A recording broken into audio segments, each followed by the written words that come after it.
Behind every face lies a vision, a contradiction, a legacy stitched from brilliance and burden. Some men shape history with a sword, others with a pen. He was a farmer, a philosopher, a president, and a paradox. This is the story of Thomas Jefferson, the third president of the United States, and the restless architect of American liberty. In 1743, in the rolling hills of Shadwell, Virginia, a red-haired boy was born into privilege and into promise. Thomas Jefferson, son of a self-taught surveyor and a strong-willed mother, showed signs of genius early. By age 10 he was fluent in Latin and Greek. By 20 he was steeped in Enlightenment philosophy, absorbing Locke's treatises on liberty, Montesquieu's ideas of government, and Cicero's moral code. Jefferson wasn't content with memorizing ideas. He sought to reshape the world with them. As British tyranny tightened its grip, Jefferson's quiet scholarship turned into fierce resistance. And when the moment came to break from empire, it was his pen the revolution turned to. In the heat of 1776, inside a rented Philadelphia apartment, Jefferson crafted the Declaration of Independence. Alone with quill and candlelight, he composed a document that would forever redefine the relationship between power and people. We hold these truths to be self-evident, words that would inspire revolutions beyond America. Yet those same words exposed the contradictions of their author.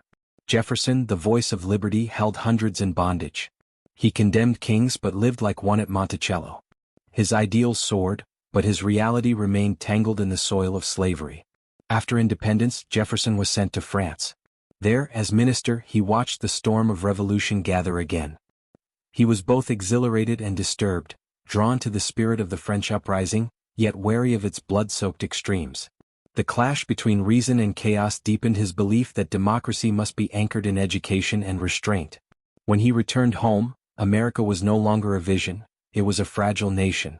Jefferson entered the cabinet as Washington's Secretary of State, and his ideological battle with Alexander Hamilton began. Jefferson envisioned a republic of farmers, independent, virtuous, self-governing. Hamilton imagined cities, banks, and a powerful central government. Their conflict was not just policy, it was destiny. Jefferson's distrust of concentrated power ran deep.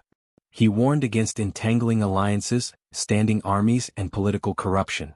He believed the common citizen, when educated, was the best guardian of freedom.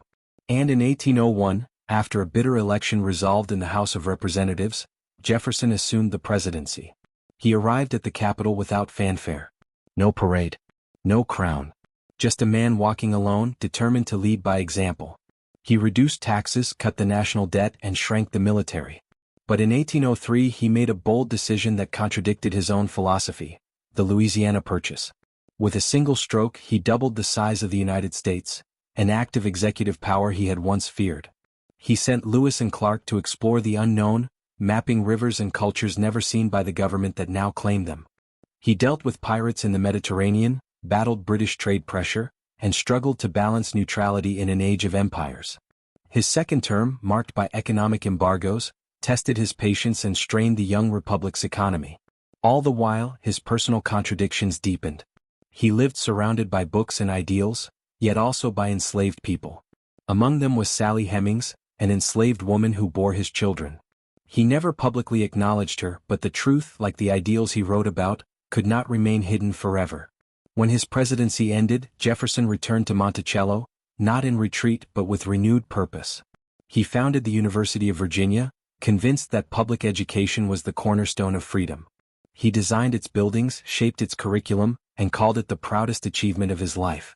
But his letters told a quieter story, of a man aging, burdened by debt, memory, and reflection.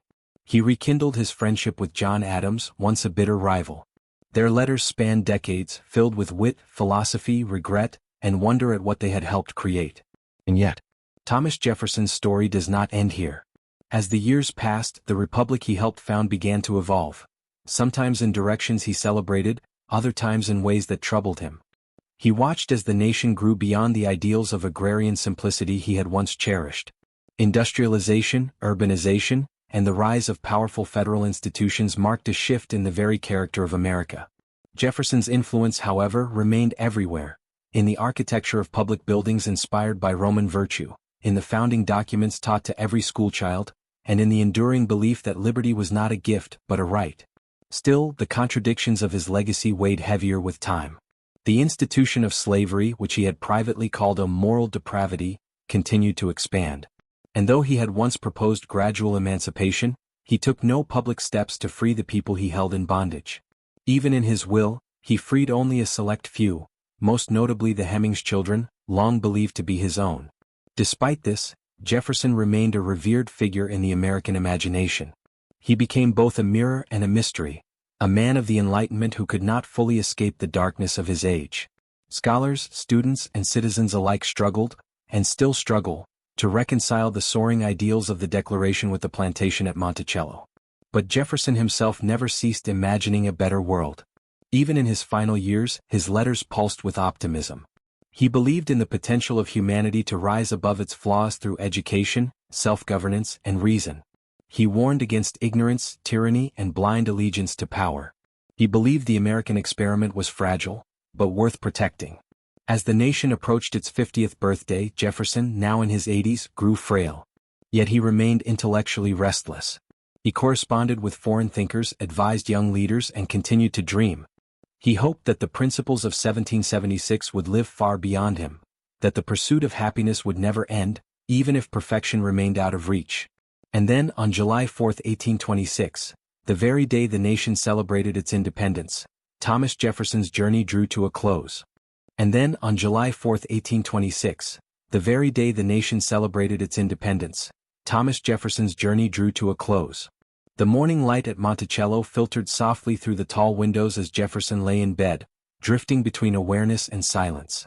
Pain racked his body, but his mind still clung to the date. "Is it the 4th?" he asked more than once. He knew the symbolism. He knew the poetry of it. 50 years to the day since the Declaration he had written changed the course of the world. What he did not know, what no one in Virginia could yet tell him, was that 500 miles away in Quincy, Massachusetts, John Adams was also dying.